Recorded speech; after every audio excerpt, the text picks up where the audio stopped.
cuán hermoso eres, Jesús. Son tus palabras, es tu amor, cuán glorioso eres, Jesús. Es tu poder, fue tu cruz la que me salvó, me rescató. Un momento ahí nos dio libertad. Te doy gloria, gloria, te doy gloria, gloria, te doy gloria, gloria a ti, Jesús. Te doy gloria. Pues hoy vamos a seguir hablando sobre el Espíritu Santo. Y llegamos al pasaje donde el Espíritu Santo desciende en Pentecostés sobre los discípulos. Y os voy a decir una cosa. Después de mucho tiempo ahí en esa situación, porque es como nos dice Miguel, si tú estás ahí presente en el sitio y te pones en el lugar de las personas que estaban allí, entiendes mucho mejor el pasaje. Y después de estar meditando en él, pues me gustaría decir que para mí lo importante en este pasaje no es precisamente que descendiera el don de lengua sobre los discípulos. Para mí lo importante en este pasaje es el poder que recibieron todos los discípulos para predicar con autoridad y con poder para romper cadenas a aquellos judíos que tenían el corazón tan duro. Para mí lo importante de este pasaje es esa sabiduría que le dio el Espíritu Santo a aquellos apóstoles que eran tan torpes que nosotros los conocíamos como duros de corazón y que no se enteraban que Cristo tenía que morir. Esa sabiduría que Dios les dio para predicar el Evangelio. Vamos a leer un pasaje en el que el Espíritu Santo desciende sobre un lugar y en ese lugar hay quebrantamiento, hay rompimiento de cadenas, hay entendimiento del mensaje de Dios y convencimiento de pecado y salvación. Eso es lo que estamos buscando últimamente en la iglesia, ¿no?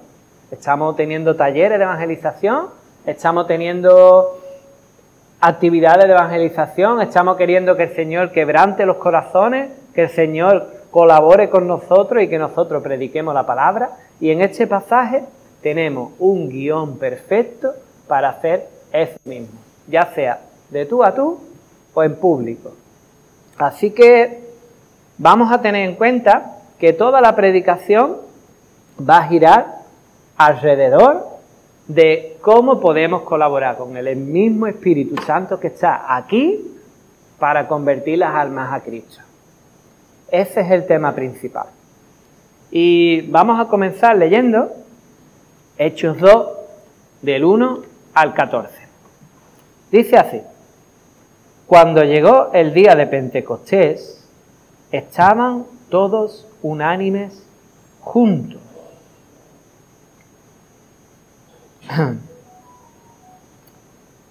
La fiesta de las primicias se dice que en cierto sentido simboliza la resurrección de Jesús.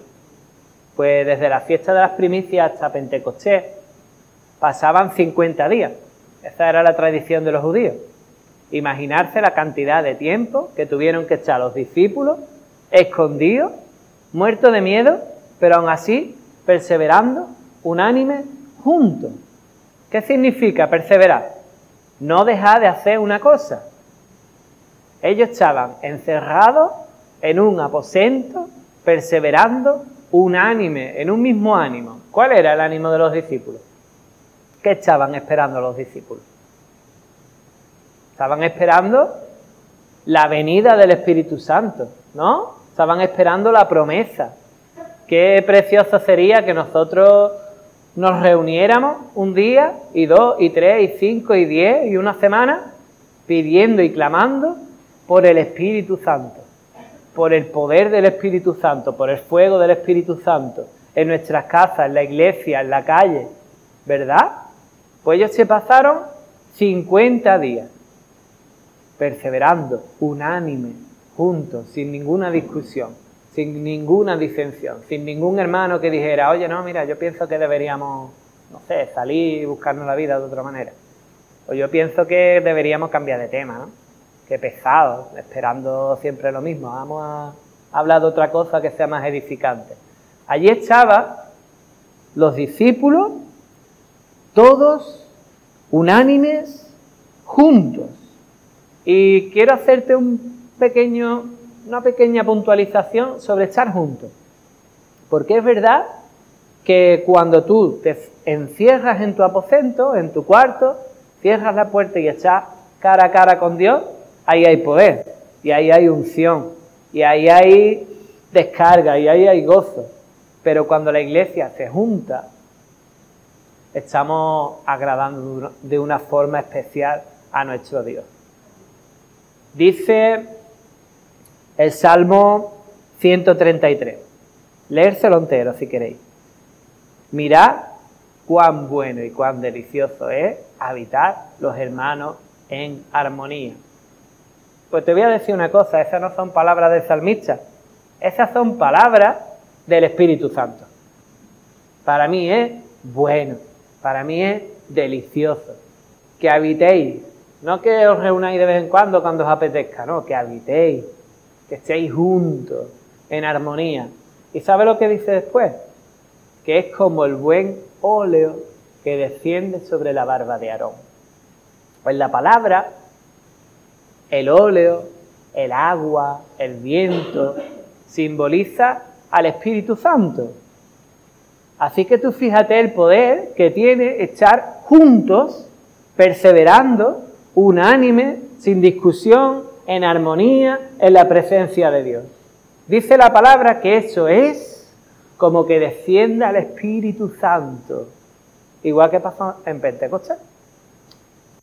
Y resulta que de repente vino del cielo un estruendo, como de un viento recio que soplaba, el cual llenó toda la casa donde estaban sentados. Yo me imagino el espectáculo, ¿eh? Eso tuvo que ser un estruendo, como un viento. Y es lo que te vuelvo a decir. En la palabra de Dios, el Espíritu Santo se asemeja al aceite, al agua, al viento, como algo que tiene una fuerza que no se puede controlar, como algo que es impredecible. Sabemos todos nosotros que el Espíritu Santo tiene voluntad. ¿A que sí? Y a su voluntad no se puede resistir nadie. Me gusta mucho cuando Miguel dice que había discutido con el Señor. Discute hasta con el Señor. El carácter de cada uno. Pero al final, ¿quién gana siempre? El Señor. A la fuerza, al poder, al estruendo del Espíritu Santo no se puede resistir ni tú, ni yo, ni Miguel, ni su iglesia, ni un corazón duro, y aunque sea de piedra. ¿Y qué pasó después de ese momento? Pues dice que se les aparecieron lenguas repartidas como de fuego, asentándose sobre cada uno de ellos. Y fueron todos llenos del Espíritu Santo, y comenzaron a hablar en otras lenguas según el Espíritu les daba que hablasen. El Espíritu Santo se asentó sobre ellos. Punto 1. Es muy importante perseverar unánimes juntos. Punto 2. El Espíritu Santo va a hacer lo que le dé la gana en tu vida. Él es incontrolable y no eres tú el que manda, es Él. Punto 3. El Espíritu Santo viene para quedarse. Dice que el Espíritu Santo no se pasó un momentito para que hicieran aquel milagro, no. Se asentó sobre ellos. Un asentamiento. Como cuando los colonos iban a Estados Unidos y montaban asentamientos. ¿Montaban asentamientos para qué? Para quedarse. ¿A qué sí? Tenemos un privilegio, hermanos, precioso, porque te voy a decir una cosa. Antiguamente, el Espíritu Santo en el antiguo pacto no se quedaba con las personas, no se asentaba, no vivía en ellos. Dice, por ejemplo, el Salmo 55:11, no me eches de delante de ti y no quites de mí tu Espíritu Santo. Porque antiguamente el Espíritu Santo iba y venía, inspiraba a un siervo de Dios para que hablase, para que tuviera gozo, para que escribiera, pero no se quedaba permanentemente con esa persona. Hoy en día, y no quiero que esté tan serio, hoy en día el Espíritu Santo vive constantemente en ti. Hoy en día tu cuerpo es un templo. Hoy en día no es solamente que el velo haya sido rasgado y tú puedas acceder a la presencia de Dios cada vez que tú quieras, sino que la presencia de Dios habita en ti. Esa misma presencia que sopla como un viento recio, esa misma presencia que no se puede aguantar, esa misma presencia que se mueve como agua y su fuerza se lleva lo que sea por delante. Depresión, ansiedad, miedo, lo que sea, corazones duros, un pábilo que humea y que Él lo puede encender cuando Él quiera, unas rodillas que se doblan porque tienen real necesidad de Él y resulta que Él está dentro tuyo y dice, pero si yo soy el fuego, ¿qué me va a contar a mí? Enciéndete. Y el Señor te enciende, te aviva y esto sale para afuera, hermano. Eso se ve en los ojos. Dice que los ojos son el espejo del alma. Pues ojalá toda la iglesia saliera hoy de aquí con ojos de fuego. Porque Él se asienta sobre nosotros. No está al ladito nuestro, no está solo en este lugar. Está asentado en ti y ha llegado para quedarse. Y tú no te puedes resistir a eso. Tú puedes contristarlo. Tú puedes intentar apartarte. Tú puedes intentar huir, como el salmista dice, ¿no? ¿A dónde huiré de tu espíritu? Que al final me va a encontrar. No puedes huir de Él. La única opción que tenemos los creyentes es aceptar que Él ha venido a nuestra vida para quedarse y tenerlo contento. Esa es nuestra única opción. Que se te quede esto en la mente. Sigue el pasaje diciendo: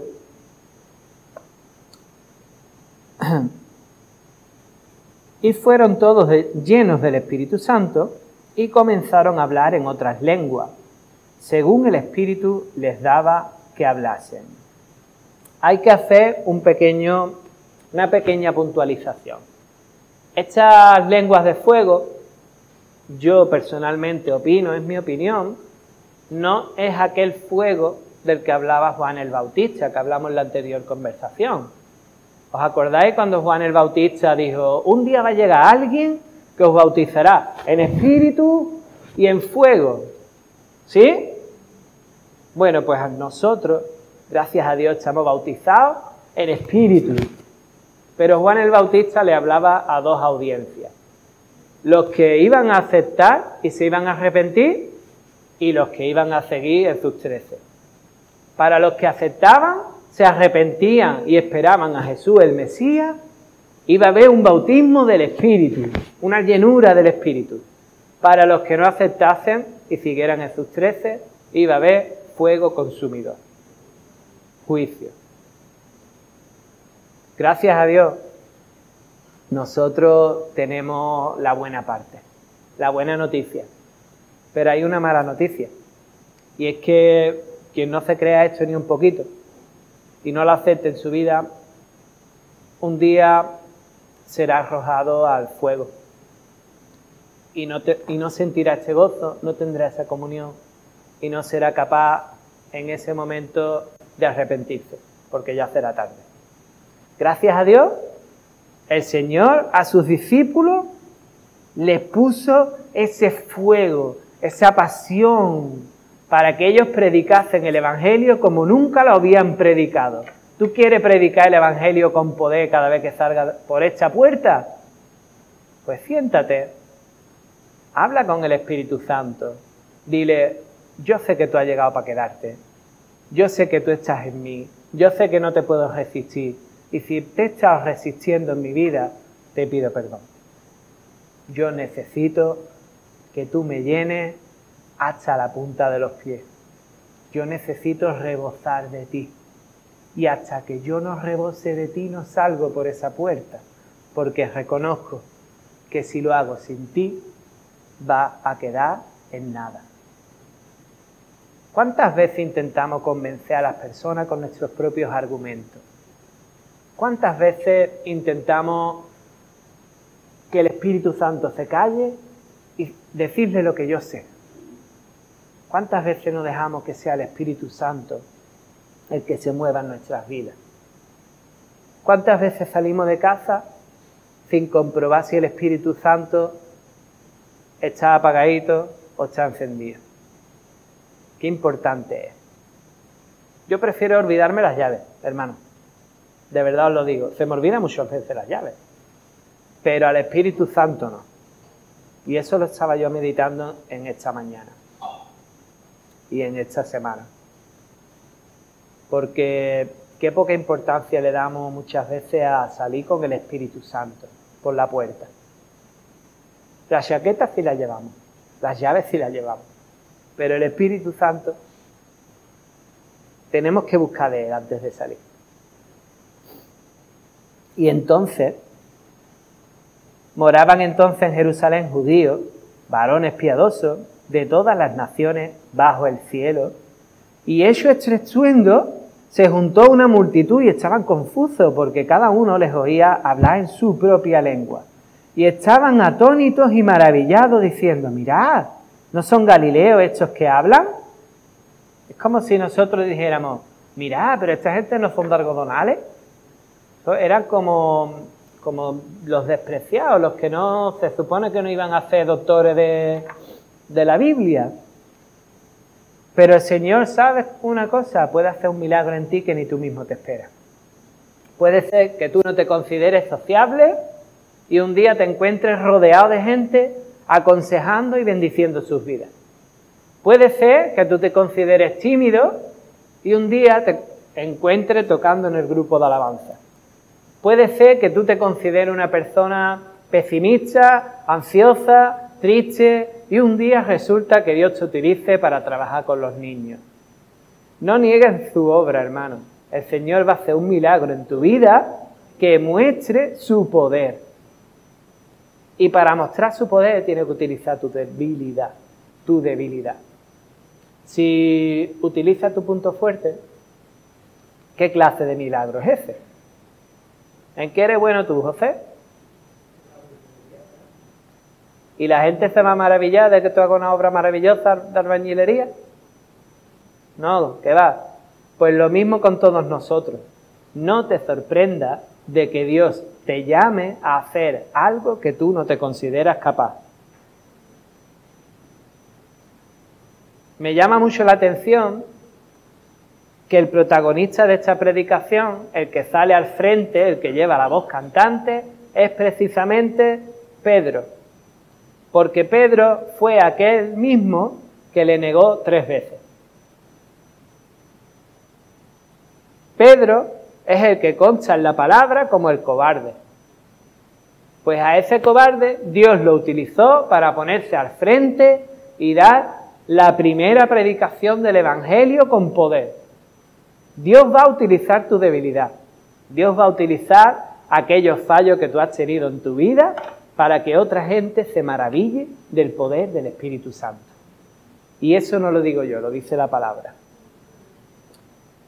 ¿Cómo pues les oímos nosotros hablar cada uno en nuestra lengua en la que hemos nacido?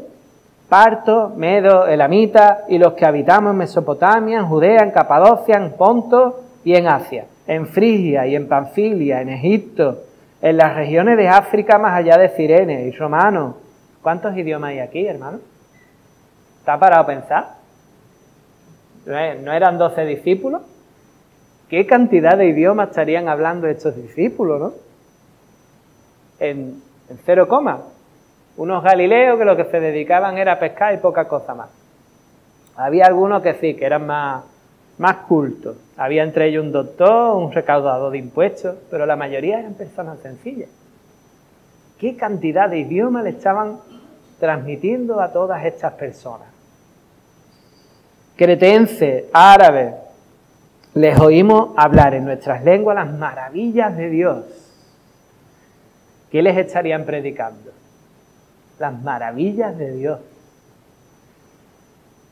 Estas personas no eran personas que nunca hubieran escuchado la palabra de Dios.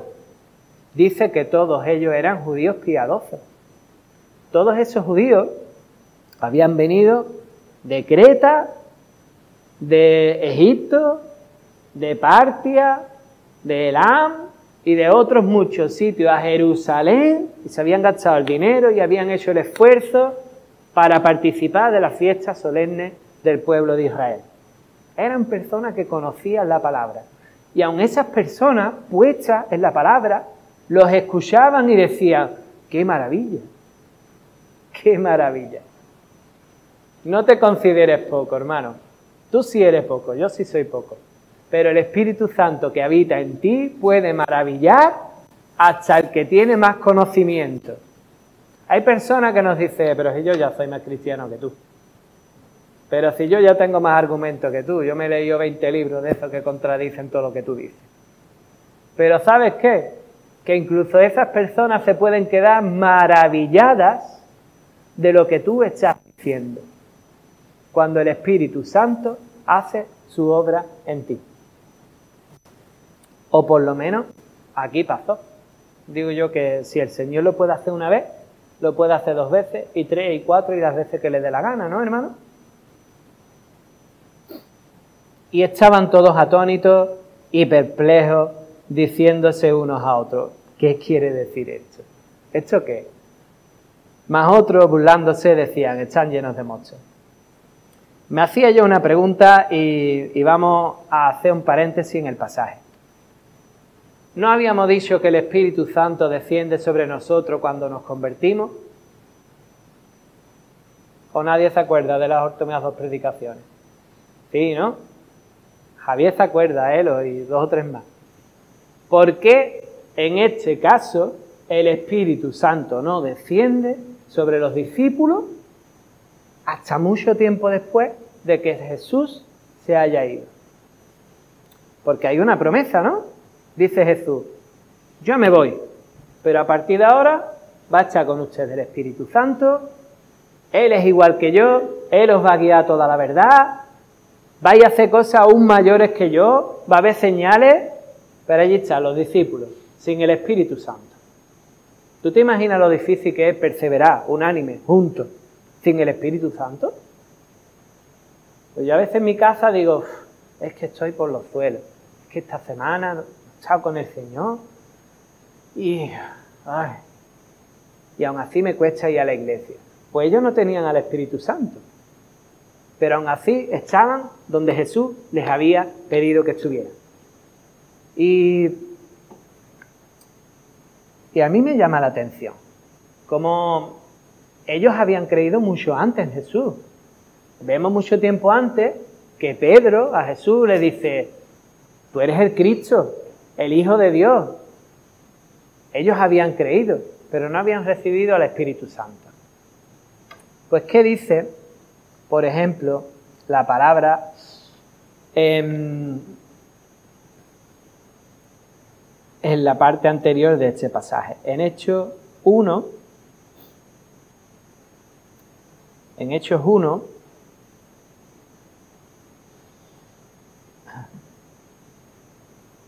perdón.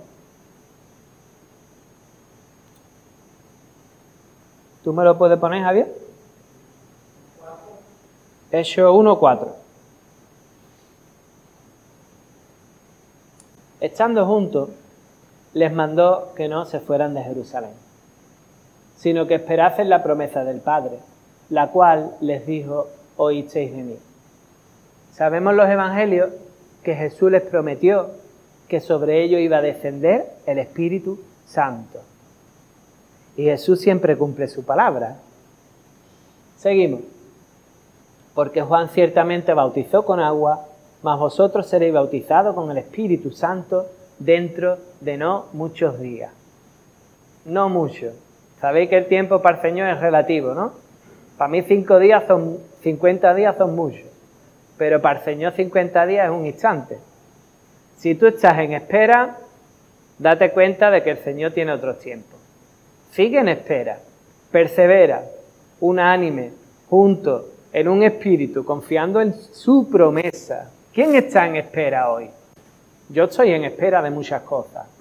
¿Os acordáis cuando sacamos los motivos de oración el miércoles? ¿Cuántos motivos de oración había que no se habían cumplido todavía? Pues el tiempo para nuestro Señor es relativo, pero Él siempre cumple su palabra. Eso sí es verdad. Seguimos. Entonces los que se habían reunido le preguntaban, diciendo, Señor, ¿restaurarás el reino de Israel en este tiempo? No se habían enterado ni de la mitad. Se pensaban que era algo de aquí, de este momento, de ahora. Seguimos. Y les dijo, no os toca a vosotros saber los tiempos o las sazones que el Padre puso en su sola potestad. Pero recibiréis poder, eso sí os lo voy a decir, cuando haya venido sobre vosotros el Espíritu Santo, y me seréis testigos en Jerusalén, en toda Judea, en Samaria y hasta lo último de la tierra. Pues ese es el motivo porque el Espíritu Santo no fue recibido por los discípulos en el mismo momento de su conversión. Porque Jesús tenía otro plan. El plan de Jesús era darles el Espíritu Santo para que predicasen el Evangelio primero a los judíos. Hay que tener en cuenta que sus discípulos eran judíos. Y Cristo quería que los primeros predicados fueran los judíos. Y Dios le dio el Espíritu Santo en Pentecostés a los discípulos para que le predicasen ¿a quién? A los judíos piadosos que habían venido desde todas las partes del mundo. Y dice, además, en esta promesa que les da, ¿me seréis testigos dónde?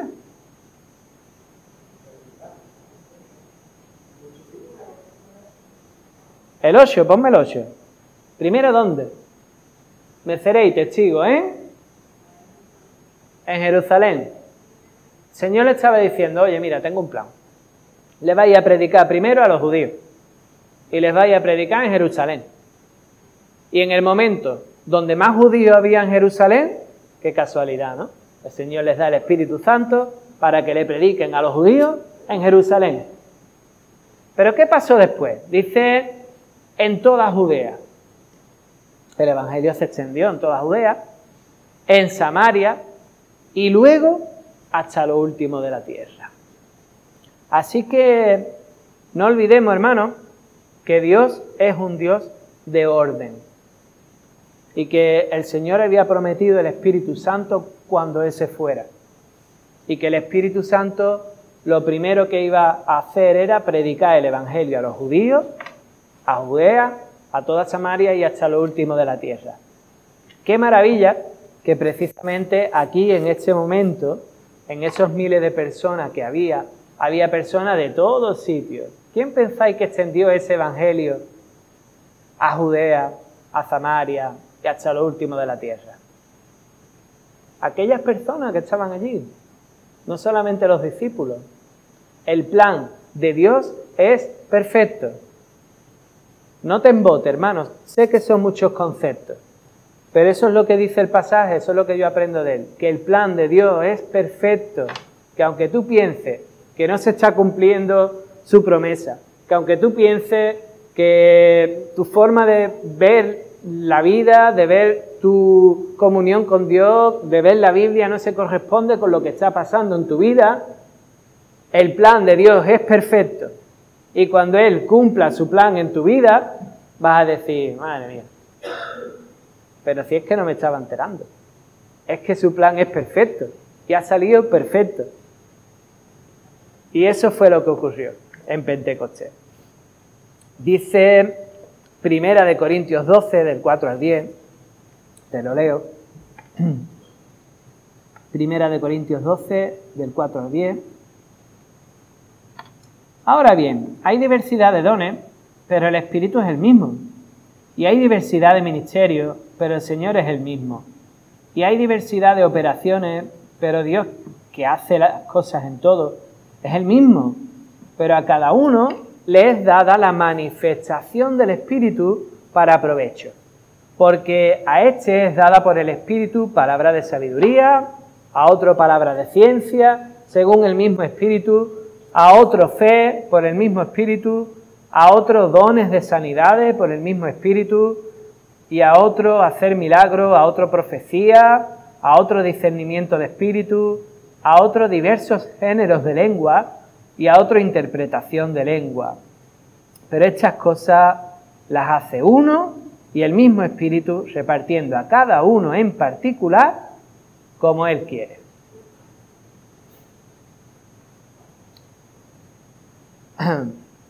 Me gustaría detenerme un momento en el don de lengua. Acuérdate que hoy no vamos a hablar solo de esto, sino de cómo el Espíritu Santo actúa con poder para que prediquemos la palabra. Pero dice la palabra que no todos tenemos el don de lengua. Dice que el Señor le da a cada uno como a Él le da la gana. A mí me encantaría tener el don de discernimiento, porque hay muchas ocasiones que se quedan conmigo, pero un montón. Me encantaría, pero no me lo ha dado. Lo puedo pedir, pero no me lo da. Habrá personas que le encantaría tener el don de lengua, pero el Señor no se lo da. Y habrá personas que le encantaría tener la fe que tenía David, pero Dios le da un poquito de fe. Él le da a cada uno lo que a Él le da la gana. La cuestión es que todos tenemos el mismo Espíritu y Él te capacita para que hagas su obra. ¿Con qué te ha capacitado? ¿Con qué te ha capacitado? El Señor en esta ocasión capacitó a los discípulos con don de lengua, pero fue por un motivo. Fue para que cumplieran esa profecía, para que compartieran el Evangelio con estas personas y estas personas los entendieran y los judíos se convirtieran primeramente. Hay otros ejemplos en el que también se habla en lengua. Hay más ejemplos de conversión en los que los convertidos pues hablan en lengua. Hechos 10, del 39 al 47, por ejemplo. Hechos 10, del 39 al 47. ¿Hechos 10? ¿Sí? No. Vaya, hombre. Bueno, hay un pasaje, siento no poder dároslo, pero es un pasaje en el que hay gentiles que se convierten por la predicación otra vez de Pedro, del que le había negado 3 veces. Se convierten por la predicación de Pedro, después de haber predicado a Samaria, después de que los samaritanos también se convirtieran, empiezan a convertirse gentiles. Y lo primero que hacen los gentiles al aceptar el mensaje del Evangelio es hablar en lengua. ¿Tú sabes lo que pasa en este pasaje? Que junto con Pedro estaban aquellos judíos que pensaban que para ser siervo de Dios, discípulo y salvo, había que circuncidarse, había que hacerse judío. ¿Qué prueba más tangible, qué prueba más inequívoca le da Dios a estos judíos haciendo que los primeros gentiles hablen en lengua nada más convertirse? ¿Verdad? Y también tiene un motivo, y es que ellos necesitaban confirmación 100% verídica de que el Espíritu Santo descendía también sobre los gentiles, aunque no se convirtieran en judíos. Y así fue. Y después del pasaje, esos mismos judíos dice que se maravillaban de que los gentiles también recibieran el Espíritu Santo. ¿Por qué se habían maravillado de que hubieran recibido el Espíritu Santo? Porque habían visto que habían hablado lengua. El propósito en este pasaje es que aquellos creyentes recibieran la confirmación de que Dios también tenía, para los que no eran judíos, preparada salvación. Sí, Señor. Esa era una prueba irrefutable de que todos nosotros tenemos salvación y que Dios también nos ha escogido. Pero no me gustaría poner foco solamente en ese don de lengua, sino en la predicación de la palabra. Y lo dejaremos para una segunda parte, pero quiero introducírtelo con estos dos pasajes. Primera de Corintios 14, del 1 al 5. Primera de Corintios 14, del 1 al 5. Seguid el amor, procurad los dones espirituales, pero sobre todo que profeticéis. Por eso digo que para mí este pasaje lo más importante es que se predicó el Evangelio. Y hemos leído del 1 al 14, pero el próximo día vamos a ver un guión perfecto de cómo se predica el Evangelio y las propias personas, sin hacer un llamado, dicen, bueno, ¿y entonces qué hago? ¿Cómo me convierto? ¿Cómo recibo a Cristo? ¿Te imaginas? Pues léete del 14 en adelante hasta que hagamos la siguiente predicación, hermano. Porque es una maravilla, como Pedro ni siquiera tiene que hacer un llamado. Las personas escuchan el Evangelio y dicen, pero ¿y entonces cómo hago? ¿Cómo hago? ¿Cómo me arrepiento? ¿Cómo lo soluciono? Y reciben a Cristo, pero vamos, sin poner ni una sola pega. Eso es lo que yo quiero en nuestras vidas. Y por eso el apóstol Pablo a los Corintios le dice, procurad sobre todo que profeticéis. ¿Qué es profetizar? Pues profetizar no es otra cosa que compartir el mensaje de Dios. Profetizar no es otra cosa que coger la palabra y decir lo que Dios dice para este mundo, para su iglesia, para los que no son su iglesia, para los que están ahí fuera, para los que están aquí dentro, para los que estaban y ya no están, y para los que se creen que están firmes pero pueden caer. Profetizar es compartir la palabra de Dios. Dice, porque el que habla en lengua no habla a los hombres, sino a Dios, pues nadie le entiende, aunque por el Espíritu habla misterio. Parece ser que los discípulos sí hablaron lengua que estas personas podían entender. Hablaron árabe, hablaron egipcio, hablaron parto, hablaron elamita, hablaron griego, hablaron latín, pero hay otras ocasiones en las que, por lo visto, el don de lengua son palabras ininteligibles, no se entienden, son palabras celestiales. Y en este caso dice, pero el que profetiza habla a los hombres para edificación, exhortación, consolación. El que habla lengua extraña, a sí mismo se edifica. Y esto es bueno. Esto es bueno, edificarte a ti mismo. Pero el que profetiza edifica a la iglesia. Y si leemos Primera de Corintios, versículo 14, léetelo si tienes dudas sobre este aspecto, el apóstol Pablo establece un orden.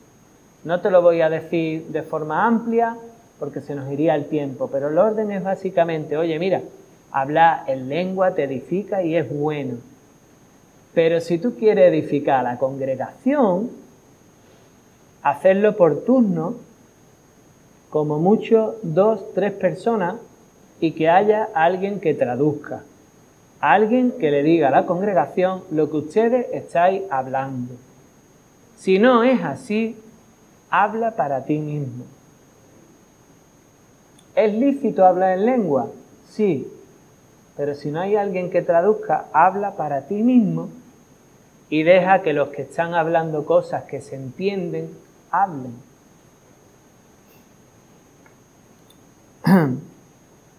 Ese es el orden que establece la palabra. Y dice los versículos del 27 al 31, si alguno habla en lengua extraña, sea hecho por 2, a lo más 3 por turno y 1 intérprete. Si no hay intérprete, calle en la iglesia y hable para sí mismo y para Dios. Asimismo los profetas hablen 2 o 3 y los demás juzguen. Qué maravilloso es que la palabra nos dice que los demás juzguéis. Yo a veces os pido que no me juzguéis, pero la palabra me dice que juzguéis. No a mí, sino a la palabra que yo os estoy dando. Qué maravilloso sería que mientras que yo hablo estuviéramos todos, o con el móvil, o con la Biblia, o leyendo el pasaje, e investigando si lo que yo os estoy diciendo es verdad. Porque no sabemos la cantidad de predicadores que hablan cosas que no son verdad. Y que tú te pones a investigar y dices, esto es verdad, esto es verdad, esto es verdad, amén, esto no. Esto contradice lo que dice el Señor Jesús. Señal roja. Los demás juzguen. Aquí precisamente en esta iglesia, pues como mucho, ¿cuánto hablamos? 2 o 3, ¿no? Habla el que preside, habla el que predica y el director de alabanza. Creo que estamos cumpliendo con el orden bíblico. Estamos los demás juzgando, estamos los demás escudriñando, escuchamos la predicación en YouTube y nos ponemos a estudiar en casa si lo que ha dicho Manasés hacía una metedura de pata, o es de verdad lo que dice la palabra de Dios. Yo os animo a hacerlo, porque es lo que nos pide el Señor.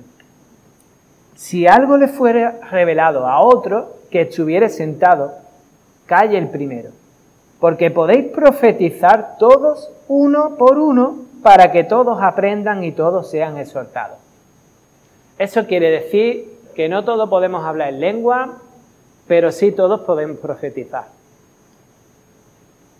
Te lo digo otra vez, no todos podemos hablar en lengua, pero sí todos podemos profetizar, predicar el Evangelio, decir lo que Dios nos ha enseñado.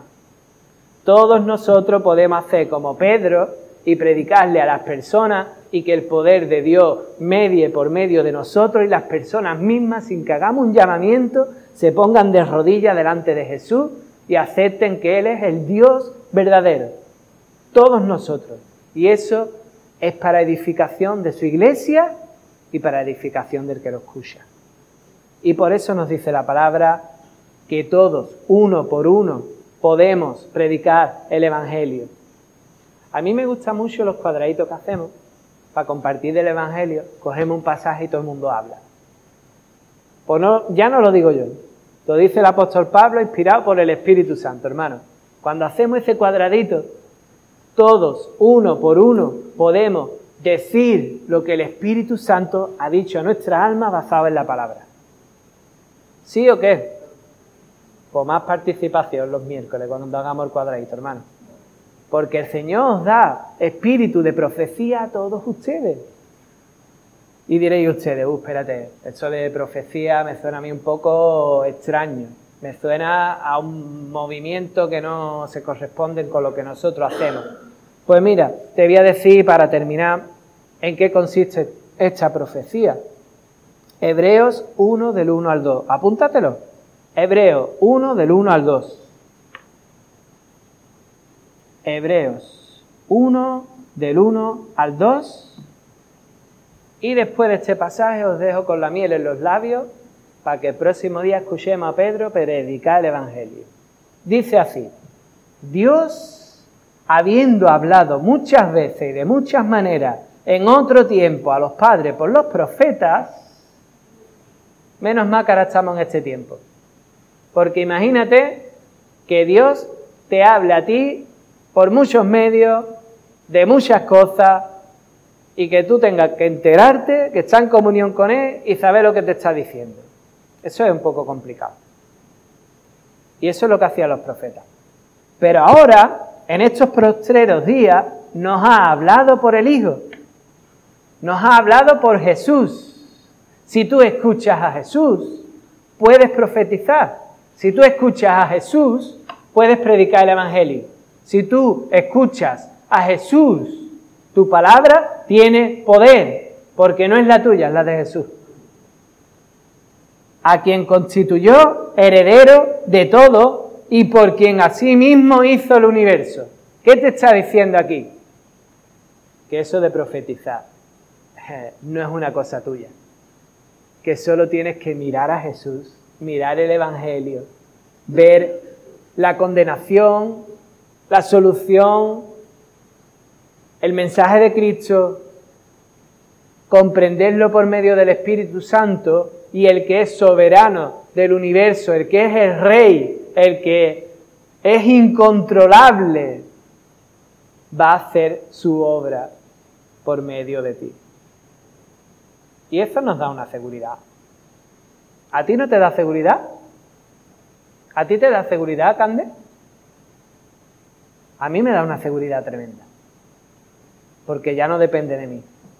Depende de que yo me acerque a Cristo y deje que el Espíritu Santo obre con poder en mi vida. Y en la vuestra.